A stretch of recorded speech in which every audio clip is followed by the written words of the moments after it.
तुम्हें कितनी बार बताया है, मेरे तैयार होने से पहले मेरा नाश्ता तैयार हो जाना चाहिए। शादी के 25 सालों बाद भी तुम्हें क्यों बार बार एक ही बात बतानी पड़ती है लता? तुम्हें क्या है, तुम तो आराम से घर पर रहोगी, मुझे काम पर जाना पड़ता है। तुम हो कि हमेशा बेवकूफ़ों जैसी हरकत करती हो। अगर तुम यह जानबूझकर करती हो तो याद रखना, मुझसे बुरा कोई नहीं होगा। आज भी प्रशांत का पारा चढ़ा हुआ था। इन कुछ शब्दों में अपना गुस्सा उतारते हुए गीला तौलिया कुर्सी पर फेंकते हुए प्रशांत गुस्से से लता की तरफ देखने लगा। लता के लिए प्रशांत का यह बेवजह का गुस्सा कोई नई बात नहीं थी। वह महीने में 3-4 बार ऐसे ही लता पर बरस पड़ता था। पहले पहले लता उसका विरोध किया करती थी, लेकिन जब कई सालों तक प्रशांत में कोई बदलाव नहीं दिखा तो लता ने खुद को ही बदल दिया। अब प्रशांत के कुछ भी कहने से लता को कोई फर्क नहीं पड़ता था। प्रशांत की हर बात वह चुपचाप सर नीचे झुकाए सुन लेती थी। शादी के पहले 5 साल तक लता ने पूरी कोशिश की थी प्रशांत को बदला जाए, लेकिन फालतू का गुस्सा करना और बाद में लता को भला बुरा कहना, यह मानो जैसे उसकी आदत बन गई थी। कोई भी वाद विवाद होता तो प्रशांत सीधा लता को बोल देता, अगर मैं तुम्हें अच्छा नहीं लगता तो क्यों नहीं चली जाती अपने मायके, क्यों रहती हो मेरे साथ? इतना सब कुछ होने के बावजूद लता प्रशांत के साथ रहती थी, क्योंकि उसे अपनी बेटी की फिक्र थी। और वह जाती भी तो कहाँ, अपने बूढ़े हो चुके माँ बाप को इस उम्र में परेशान नहीं करना चाहती थी।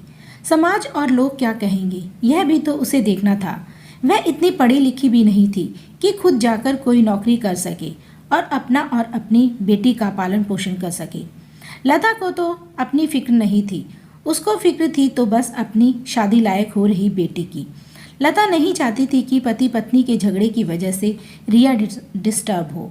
रिया की पढ़ाई पूरी हो चुकी थी, उसके लिए अब शादी के रिश्ते आने लगे थे। कई रिश्तों को रिया ठुकरा चुकी थी।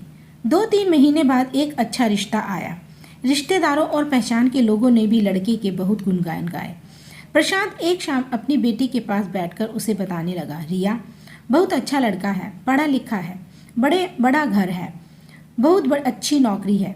ऐसे रिश्ते बार बार नहीं आते बेटा, इस बार मना मत करना।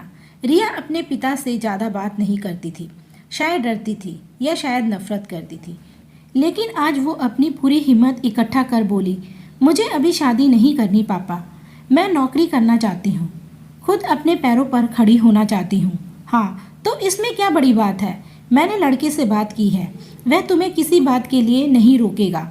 तुम शादी के बाद भी नौकरी कर सकती हो, वह तुम्हें नौकरी के लिए परमिशन दे देगा। प्रशांत बोला, मेरा नौकरी करना या ना करना उसकी परमिशन पर क्यों डिपेंड रहेगा पापा?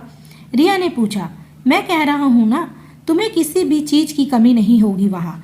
ऐसे रिश्ते बार बार नहीं आते, इसे ठुकराओ मत, बहुत खुश रहोगी तुम वहाँ। प्रशांत बोला, पापा क्या मैं उतना ही खुश रहूँगी जितनी मम्मी इस घर में है? रिया ने तंज कसते हुए कहा, आज तुम्हारी जवान कुछ ज़्यादा नहीं चल रही? प्रशांत गुस्से में आंखें बड़ी करते हुए बोला, पापा मुझे शादी ही नहीं करनी, क्योंकि शादी के बाद अगर वह लड़का आपके जैसा निकला तो मैं क्या करूँगी? मुझे आपके जैसा जीवन साथी नहीं चाहिए जो बिना बात के मुझ पर हमेशा चिल्लाए। मुझे कुछ भी अपनी पसंद का लेना हो तो 10 बार सोचना पड़े, कहीं वह नाराज ना हो जाए। मेरी तबीयत कैसी भी है उसे परवाह ना हो, रोटी थोड़ी सी मोटी बन जाए तो घर सर पे उठा ले, उसकी चेकबुक ना मिले तो मेरा ही दोष निकाले और हर छोटी मोटी बात पर मुझे मायके जाने के लिए कहे। रिया ने अपना दिल खोलते हुए पापा से सब कह दिया। प्रशांत का गुस्सा 7वें आसमान पर था, लेकिन उसके मुंह से एक भी शब्द नहीं फूट रहा था। वो रिया की बातें सुन रहा था। रिया उतना ही बोलकर चुप नहीं हुई। आज पहली बार वह अपने पापा के सामने इतना कुछ बोल रही थी। पापा अपने माँ के साथ हमेशा गलत व्यवहार किया है। आप अपने ऑफिस का गुस्सा बिना सोचे समझे माँ पर उतार देते हैं, कभी इस बात की परवाह नहीं करते कि उन्हें कैसा लगता होगा। आपकी बातें सुन सुन माँ ने अपना स्वाभिमान खो दिया। प्रशांत आज पहली बार अपने किए बर्ताव को महसूस कर पा रहा था। वो इतना ही बोल पाया, जो तुम्हारा मन हो वो करो, मैं इतना बुरा हूँ ना? रिया ने प्रशांत का हाथ पकड़ा और बोली, पापा मुझे सिर्फ एक सवाल का जवाब दे दो, क्या आप चाहेंगे कि मेरा पति आपके जैसा हो? अगर आपका जवाब हाँ है तो कह दीजिए, मेरा रिश्ता आज ही, और ना तो मुझे आत्मनिर्भर बनने दीजिए। प्रशांत कुछ नहीं बोला और वहाँ से चुपचाप बाहर चला गया। आज उसे लता के सामने जाने में शर्म आ रही थी। चलते चलते उसकी आंखों से आंसू बह रहे थे। प्रशांत ने आज से अपने आप को बदलने का निश्चय किया। अगले दिन से लता ने अपने पति में काफ़ी बदलाव देखा।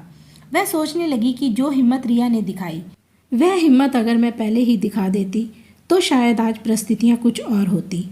अब रिया पढ़ लिख कर अच्छी नौकरी करने लगी थी और 3 साल बाद उसके लिए एक अच्छा रिश्ता आया और उसकी विदाई पर प्रशांत बोला, बेटा तू हमेशा खुश रहेगी क्योंकि तेरा पति तेरे बाप जैसा नहीं है।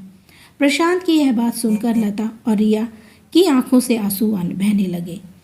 दोस्तों, समाज में औरत को भला ही देवी का दर्जा दिया जाता है, लेकिन वह स्वतंत्रता नहीं दी जाती जो उसे देनी चाहिए। उन्हें बचपन से ही बताया जाता है कि वह पराया धन है।